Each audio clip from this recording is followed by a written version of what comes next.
சாந்தி. அவ்யக்த சமிகை 27 ஏப்ரல் 2025.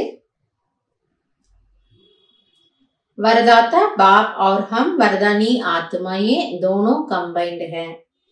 यह स्मृति सदा रहे तो पवित्रता की छत्र छाया स्वतः रहेगी, क्योंकि जहाँ सर्वशक्तिमान बाप है वहां अपवित्रता स्वप्न में भी नहीं आ सकती है.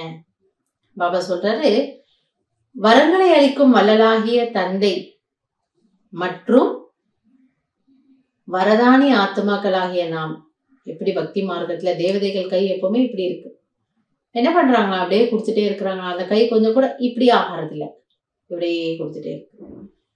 அப்ப நம்மளுடைய நேச்சர், நம்மளுடைய சுபாவமே என்னவா, கொடுக்கக்கூடியவர்கள். எதை கொடுக்கக்கூடியவர்கள்? வரதானங்களே. எப்படி நமக்கு ஒரு பர்த்டே, நமக்கு ஒரு நல்ல நாள், உடனே பெரியவங்க காலில் போய் விழுந்து வணங்கிட்டு வருவோம். அவங்க ஏதோ பைசா கொடுப்பாங்க, கிஃப்ட் கொடுப்பாங்க, அதெல்லாம் வேற விஷயம். ஆனா அவங்க மனசார நீ ரொம்ப நல்லா இருக்கணுமா அப்படின்னு சொன்னா நமக்கு எப்படி இருக்கு? உண்மையாகவே இது நடந்துடுச்சு, எவ்வளவு குஷிப்படுறோம் இல்லையா? சோ ஒரு ஆசீர்வாதத்திற்கு, ஒரு மனதினுடைய உள்ளத்தினுடைய ஒரு உண்மையான ஆசீர்வாதத்திற்கு அவ்வளவு வேல்யூ இருக்கு. அதுவும் ஒரு மனித ஆத்மா, அதுவும் ஒரு பத்தித்தமான ஆத்மா. அப்ப நான் யார்கிட்ட இருந்து வரதானம் வாங்குறேன்? பரம் பவித்திரமான பரமாத்மாவிடமிருந்து. அவருடைய சங்கல்பம் வீணாகிறது இல்லை, அவருடைய சங்கல்பம் பொய்யாகிறது இல்லை. ஆக அப்படிப்பட்ட அந்த வரதாத்தா, வரங்களை அளிக்கக்கூடிய வள்ளலிடமிருந்து நம்ம வரதானத்தை வாங்கிக்கிறோம். அப்ப பாபா சொல்றாரு, இந்த நினைவு உங்களுக்கு இருக்கட்டும். அவர் என்னுடன் இருக்கிறார் என்ற நினைவு இருந்தால் தூய்மையினுடைய அந்த குடைநிழலுக்குள்ள நீங்க எப்பவுமே இருப்பீங்க. ஏனென்றால் எங்கு சர்வசக்திவான் தந்தை இருக்கின்றாரோ அங்கு அசுத்தம் என்பது கனவில் கூட வர முடியாது. ஏன்னா நம்ம யாரோட இருக்கிறோமா? தூய்மை கடலாகிய தந்தையோடு இருக்கிறோம். சர்வசக்திவான் நம்ம கூட இருக்கிறார்னா அங்க அசுத்தம் என்பது வரவே முடியாது. சதா பாப் और आप युगल रूप में रहो, सिंगल नहीं. சோ அதுல இன்னைக்கு ஒரு ஃபேண்டாஸ்டிக்கான ஒரு சுவாரஸ்யமான ஒரு சம்பந்தம் என்ன அப்படின்னா, நானும் பாபாவும் இணைந்த ரூபத்தில் ஒரு யுகலாக, யுகல்னா என்ன அர்த்தம்? கணவன் மற்றும் மனைவி. ஆக பரமாத்மா என்னுடைய துணைவன், நான் அவருடைய துணைவி. கோவில் எல்லாம் பார்ப்போம் இல்லையா, ஜம்புகேஸ்வரர் உடனுரை அமிர்தவல்லின்னுவாங்க, இல்ல ஏதோ ஒரு சுவாமி அவனுடைய உடனுரை கற்பகாம்பாள் அப்படின்வாங்க. அப்போ எப்பவுமே சிவனோட ஒரு சக்தி இருக்கிறதா காட்டுறாங்க. ஸோ உண்மையிலேயே அந்த சக்தி யாரு? நம்ம தான். நம்ம என்னை பத்தி பாபா பேசிட்டு இருக்கிறாரு. நான் கடவுளுடைய, நான் சிவனுடன் இருக்கக்கூடிய அம்பாள் அல்லது தேவி.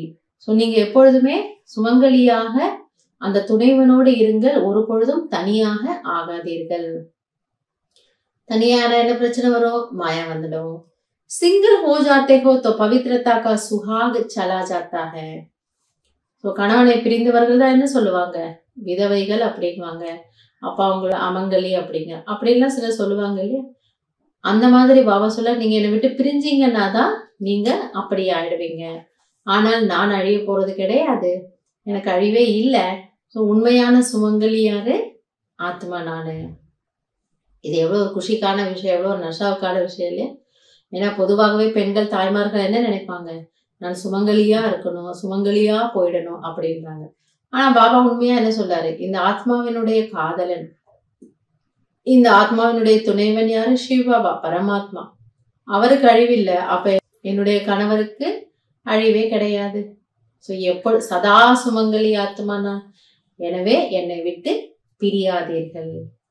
ஆக இன்னைக்கான ஸ்வமானம் என்ன? நான் சதா சுமங்கலியாக இருக்கும் ஆத்மா.